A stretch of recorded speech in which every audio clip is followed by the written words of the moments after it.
Que o Richard Rios é o novo volante do Palmeiras, você já sabe. O que você não sabe é o que eu vou te contar nesse vídeo aqui. Tudo que você precisa saber sobre o jogador, como ele atua ofensivamente e defensivamente, seus pontos fortes e fracos e, claro, como ele encaixa no Palmeiras de Abel Ferreira. Vem comigo!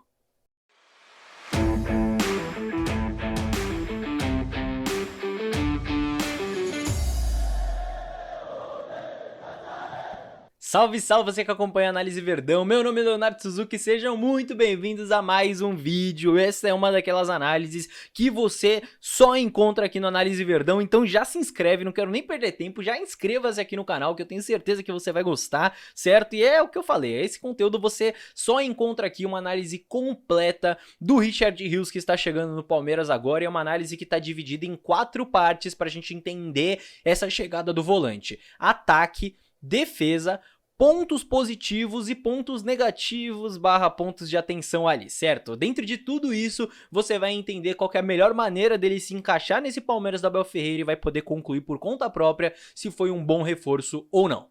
E como você já está inscrito no canal, então vamos começar essa análise aqui sobre o jogador pela parte ofensiva, e eu quero começar já deixando uma coisa muito clara. O Richard Rios, ele não é um volante de construção de jogo, como era o Danilo no Palmeiras, aquele volante que vai pegar na bola toda hora, para dar aquele passe vertical, para quebrar a linha e tudo mais. Não, ele é um segundo homem de chegada na área. Então no Guarani, o Richard atuava abrindo mais pela direita ou buscando as costas dos volantes adversários. A saída de bola do Guarani ela é feita ali pelos 2 zagueiros, mais o lateral direito e o primeiro volante, então o Richard não era a peça-chave ali dessa construção, dessa saída de bola em si. E aí a função dele era a seguinte: trabalhar em tabelas ali pelos lados do campo, então aproximando, tocando curto, dando opção, criando triangulações ali pelo lado direito, sempre tocando a bola rápido, né? Sempre tocando de primeira geralmente. E aí a partir do momento que ele tocava essa bola, infiltrava muito, por isso que eu disse que ele é um segundo volante de chegada na área, porque ele construía ali pela direita, gerava essas tabelas e infiltrava principalmente nesse intervalo aí entre zagueiro e lateral, né? Ele buscava muito esse espaço ali para explorar. E como eu disse, chegada na área, então se a construção acontecia do lado oposto, ou seja, do lado esquerdo, ele chegava como uma opção livre para finalizar. Pelo lado direito também ele chegava para finalizar, mas enfim. Então o gol que ele faz contra a Inter de Limeira acho que representa muito bem tudo isso que eu falei. Vejam só como ele não participa exatamente da saída de bola, certo? O Guarani está construindo, ele não é a peça-chave nessa construção, nessa saída inicial, ele se coloca mais à frente do corredor direito e a partir do momento em que rola uma tabela por ali, ele aparece na área como esse elemento surpresa para vir finalizando de trás. Então acho que já dá para entender um pouco mais como era essa pegada dele nessa questão ofensiva. Última questão importante desse momento com bola do Richard Rios. No Guarani, ele era um cara que também recebia para ir bem realizando dribles, lances de mano a mano ali pelo lado direito, contra o lateral esquerdo adversário, por exemplo. Por isso, ele se dá bem também em partidas onde ele tem mais espaço para conduzir, mais transições para conduzir, para arrancar com essa bola num contra-ataque, por exemplo, né? Ele é um jogador que se sente mais confortável nesses contextos, nesses cenários que eu citei aqui com um pouco mais de espaço. Ah, e vale lembrar, tá? O que eu tô falando aqui não é opinião, é análise do que a gente viu nos jogos dele pelo Guarani nesse Paulistão. A gente assistiu os jogos, entendeu os padrões de jogo dele desse Guarani pra poder fazer essa análise pra vocês. O que é positivo, o que é negativo, eu falo pra vocês daqui a pouco, mas isso aqui é análise, certo? Falando agora sobre defesa, acho que dá pra dizer que o Richard é um jogador agressivo, no bom sentido, tá? Às vezes ele exagera um pouco, toma um cartão, mas no bom sentido ele é um jogador que tem agressividade. Dá pra perceber em vários momentos ele saindo pra pressionar a bola com agressividade, né? Essa é a agressividade que eu tô falando quando ela entra ali no setor dele, no campo de ação dele e tendo um bom posicionamento também pra defender em zona, né? Fechando, por exemplo, a região que a gente chama de funil, que é essa região aí na entrada da área, que pra quem não sabe é importante porque é daí que saem a maioria dos gols no futebol mundial. Além disso, no Guarani ele acompanha bem também as jogadas, né, tendo ali a altura da bola como uma referência para poder dobrar, para poder fazer coberturas ali pelo lado do campo ou entrando até na área para desarmar, e por essa boa leitura defensiva que ele tem, ele pode marcar também como um primeiro volante ou como um jogador ali pelo lado do campo em momentos específicos do jogo, em cenários ali do jogo, apesar de ser mais esse segundo volante aí de saída no momento ofensivo, como eu expliquei anteriormente.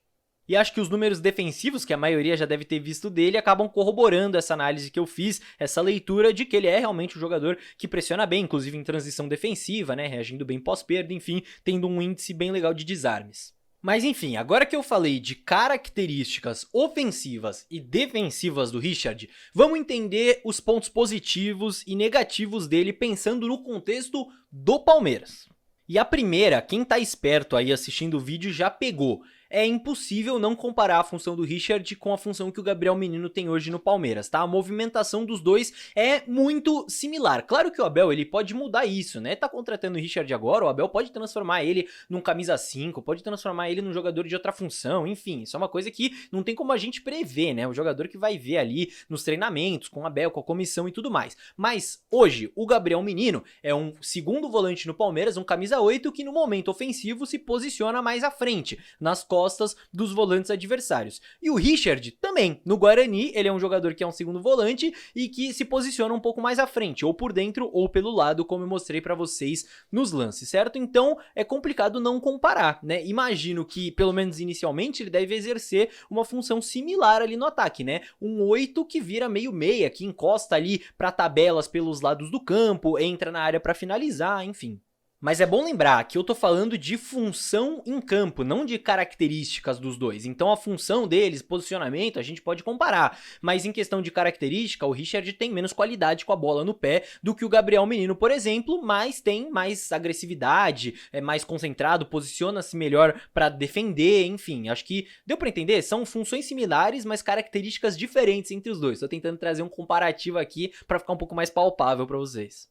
Agora vamos lá, alguns pontos de atenção que são importantes, porque né, vamos combinar, seria muito fácil eu terminar o vídeo aqui, só mil maravilhas, vender pra vocês que ele é o novo Kanté e que tá tudo certo, que ele não precisa melhorar nada, não precisa desenvolver nada, e você ia sair do vídeo feliz e tudo mais, mas a gente não faz isso, a gente não quer vender sonho, a gente não quer enganar você, a gente vê o jogo, analisa e traz aqui a nossa leitura que a gente viu, certo? Então, vamos lá. Primeiro ponto, vocês viram essas questões das tabelas pelo lado do campo, dessas triangulações pelos lados que eu falei do Guarani e que vocês sabem que também acontece aqui no Palmeiras. Porém, o modelo de jogo do Guarani ofensivamente permitia um pouco mais de mobilidade, um pouco mais de aproximação entre os jogadores, certo? Não era tão posicional quanto o modelo do Palmeiras. Então, apesar de ter essa similaridade nas triangulações e tudo mais, no Palmeiras ele vai encontrar distâncias um pouco mais longas entre os jogadores e uma maior exigência por passes verticais, né? Essa questão de construção, enfim. E isso pode gerar um estranhamento, pode pedir uma adaptação, pode gerar dificuldades, enfim. É uma questão de contexto, né? Era um contexto no Guarani, é um outro contexto taticamente falando, coletivamente falando no Palmeiras, o que me leva também ao meu segundo ponto, que ele estava acostumado a defender um pouco mais o espaço no Guarani. E aqui no Palmeiras, o Palmeiras geralmente defende mais por encaixes, então ele vai ter que ter mais intensidade, mais fôlego para sair do seu setor, para saltar nessa pressão com maior frequência nessa marcação, então também é uma adaptação que pode gerar dificuldade. Vocês estão vendo como não é simples assim, tipo, o cara chegou, colocou em campo, é bom de bola, é ruim de bola, tal, é craque, é bagre. Não é simples assim, a gente tem contexto nos clubes, a gente tem modelos de jogo. O Palmeiras é um time que tá estruturado há muito tempo com o Abel Ferreira, então tem questões aí que a gente tem que observar para além dessas características dele. E um último ponto de atenção que eu quero trazer aqui é a postura corporal dele, que não é boa. E o que eu quero dizer com postura corporal? Quando ele vai receber a bola, quando ele tá sem bola, ele tá geralmente não tá flexionando os joelhos, raramente tá flexionando os joelhos, tá com a perna esticada, não tá observando o entorno dele para um domínio que já oriente para aproximação. Então, em vez de você dominar para trás, você já dominar pro espaço vazio, pro espaço que não tem marcação ou pro espaço que tá em direção ao gol. Isso são detalhes que fazem a diferença. E aí você pode achar que isso é um detalhezinho mínimo e tal, e é detalhe, mas não é besteira, tá? Se eu tô falando aqui, não é besteira. Então, normalmente, ele recebe a bola de frente pra quem passou, certo? Então, de frente pra quem passou, com os pés cravados, as pernas totalmente esticadas, e por isso, a maioria dos passes dele ou são pro lado, ou são pra trás, o que não faz dele um grande articulador. Então, são detalhezinhos que fazem a diferença sim. E essa questão que eu falei de não observar o entorno, não observar, por exemplo, as costas dele, quem que tá marcando, qual que é a distância desse marcador que tá dele antes de receber a bola e tal,